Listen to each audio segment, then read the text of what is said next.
You've asked us a lot of questions along the way, and in this video, we're going to answer some of them for you. Diane and I have been full-time RVers now for over 11 and a half years. We get asked a lot of questions, and a lot of the questions have been the same ones over and over and over again. So we decided we would do a short series of videos and answer those questions for you. And because we know you enjoy videos that are 15 to 20 minutes long, I'm going to set my timer for 10 minutes. We're going to answer questions, then we're going to close out, and we'll move on, and we'll go to another video for your convenience. Okay, Diane, you ready? Yes. Here we go. Okay. What's the first question? Dishwasher or no dishwasher? All right. Dishwasher. We love having dishwasher. Number one, I don't like clutter. So if we have dinner or whatever else, it's not uncommon if you don't have a dishwasher to do dishes, leave them out to dry. I get it. It's all good. Nothing wrong with it. It's just me. That's my problem. A little OCD. I'm a little OCD, I guess. So for me, I love the convenience of putting dirty dishes in a dishwasher, and then when they're being done, they're in a dishwasher, hidden, gone. And once Diane figured out that they don't really use much water, in fact, I had the information how much water they use.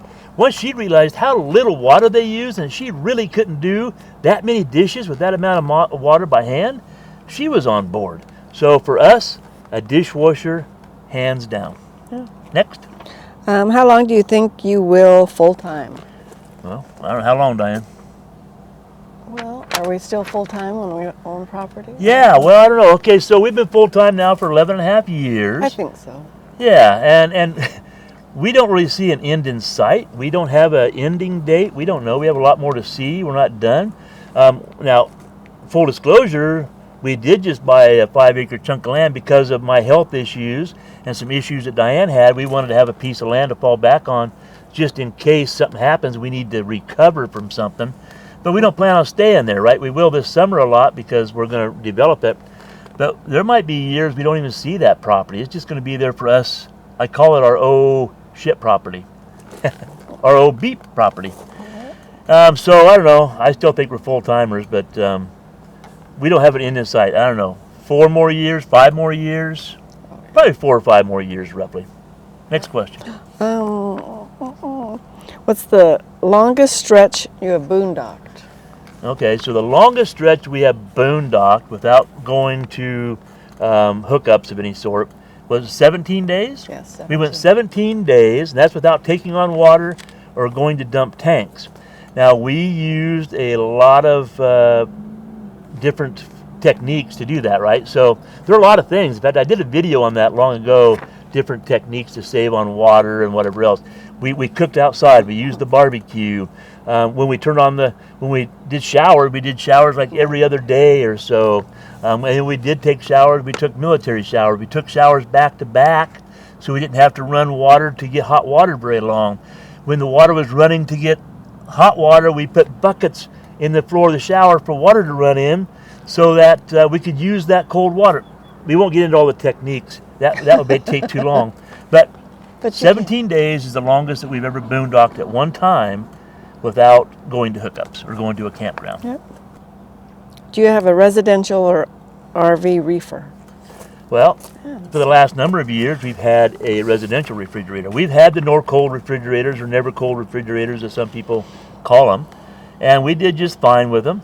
But once we went to residential, we don't care to have a RV refrigerator. And we boondock with residential. Biggest thing people are going to tell you, you cannot do something with a residential refrigerator. And you can't boondock with a residential refrigerator. You can boondock with a residential refrigerator if you do your own homework and make sure you have a proper battery bank. We actually put a switch on our refrigerator. We turn it off at nighttime. It only loses 3 or 4 degrees overnight. We turn it back on in the morning when the sun comes up and starts charging our batteries again with the solar. So there are tricks to everything, and if you set up the proper system, you can boondock with a residential refrigerator, and there's a lot more storage, and they just work better. Residential refrigerator. Okay. Yeah. Why did you go from your Class A to a fifth wheel? I think I kind of touched that on in the first you video, kinda but I'll say it again because that is a question we get asked. When we moved around on a regular basis, every week we would move. Typically, the Class A was perfect. When we started sitting in spots longer and longer and longer, a month at a time, 2 months at a time, 4 months, 5 months in the wintertime, I'm an old farm boy, old school. I believe that belts and hoses and seals all need to be used under pressure to stay healthy and not cause you issues on the road. So when we started staying longer, we went to a fifth wheel for those reasons. If it wasn't for that, we'd still be in a Class A. It wouldn't matter. Okay? One more. How do you handle repairs and warranty work on the road? All right. Well, not to jinx ourselves, knock on wood, we haven't really dealt with a lot, but we have spent some nights in repair centers and whatever else. But the coach we have now is a New Horizons, and their warranty is if something goes wrong, you can have anybody come out and work on it that you want, and they just simply pay the bill. Now, we are now out of warranty, I guess, so now we have an extended warranty that we're using. Well, that if something goes wrong, we will use. But yeah, if something goes wrong, you go to a dealership and have it worked on, or you have a mobile tech come out and work on it. That's really about it. Next. Looking back, would you go full-time again knowing what you know?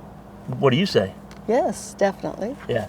Yeah, absolutely. We would not have met the people we've met. We would not have seen nearly as much of the country if we'd have been living in the sticks and bricks and trying to do week-long vacations. And we wouldn't have, when we got to areas to research, we wouldn't have got to research them and get to know them the way we did by staying longer periods of time. We couldn't have afforded to see what we've seen and experienced by taking vacations from home. There's no way. We couldn't have afforded the constant travel. So yes, absolutely, we would do it again, hands down. Next. What? How do you get your alone time living in such a small space? Well, you know what? It's easy. It is easy, but we get along, and you need to know that before you go full time, and because you're going to be in a smaller space. But we're lucky we enjoy each other's company, so that's not really been an issue anyway. But a lot of things. I might go for a bike ride. Maybe she doesn't. She loves to read. I'm not a reader. She may want to sit and read somewhere. I'll go for a bike ride or go for a walk, or if we go out hiking, we're not talking all the time. We're taking in the nature or whatever. So it's not hard. She can watch TV and I can get on the computer. I'm not a TV guy, so there's plenty of ways to be apart. Yeah, we have our different interests. Yeah. Next. Oh, was it scary to go full time? Yeah, I've asked people what they mean by that, and they said, was it you left your everything and you went full time. I won't say it was scary. I would say we researched it very well. We knew it was something we wanted to do. We read tons and tons of blogs. This is back before YouTube was big. So we researched the lifestyle, and we knew it was something we wanted to do. Diane has always loved traveling. I wanted to see all the country that I could. And so I don't know if it was scary. It was exciting. It was. I guess that's why we call ourselves Dave and Diane throwing caution to the wind. Both gave up good paying jobs. We gave up a house that we considered our dream home. And we threw the whole life into a blender, and we turned it on, and we're pouring it out right now, right into a full-time lifestyle. So, but scary? No. Exciting? Yes. Most definitely. Yeah. Do you use campground memberships?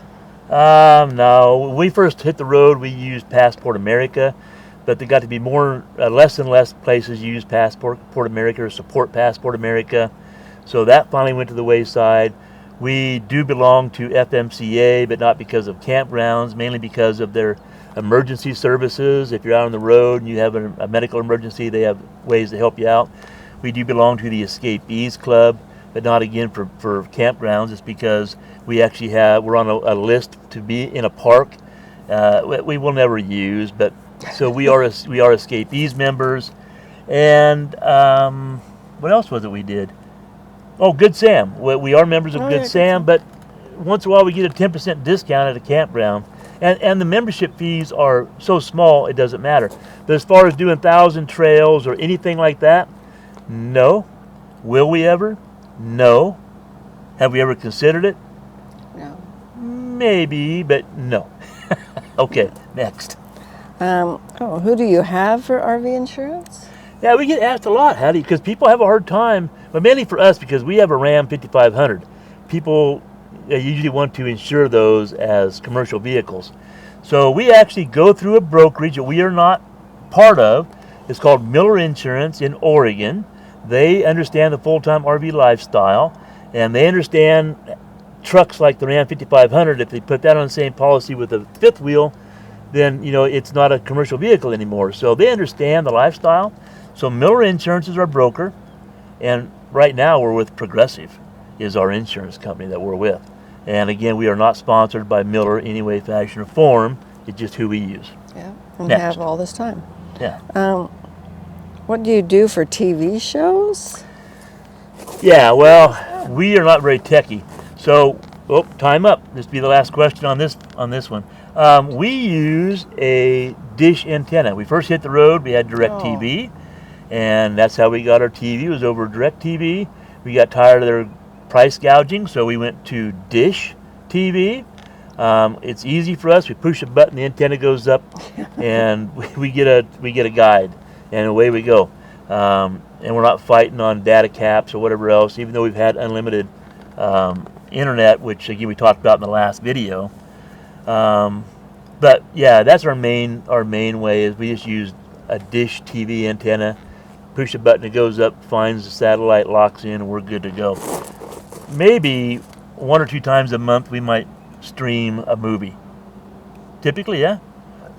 Not very often. We don't stream much anything. Okay, I guess that's the last one. Our time's up. Dang, I did make these longer, but so this is part 2. 3. This is part 3. So if you missed part 1 and 2, I'll put a couple of little deals up here in the video somewhere. You can click on, go check out 1 and 2. This is video 3. We will have at least 2 more coming up. So hey, if you enjoy this video, how about a thumbs up? Consider subscribing. Leave us a comment down below. If you have any questions you want us to answer that we haven't answered already, put them below in the comment section and we will add it to our list. Yeah? Yeah. Okay, that's it. As always, have a great day. Happy trails. Happy trails. We'll see you in the next video.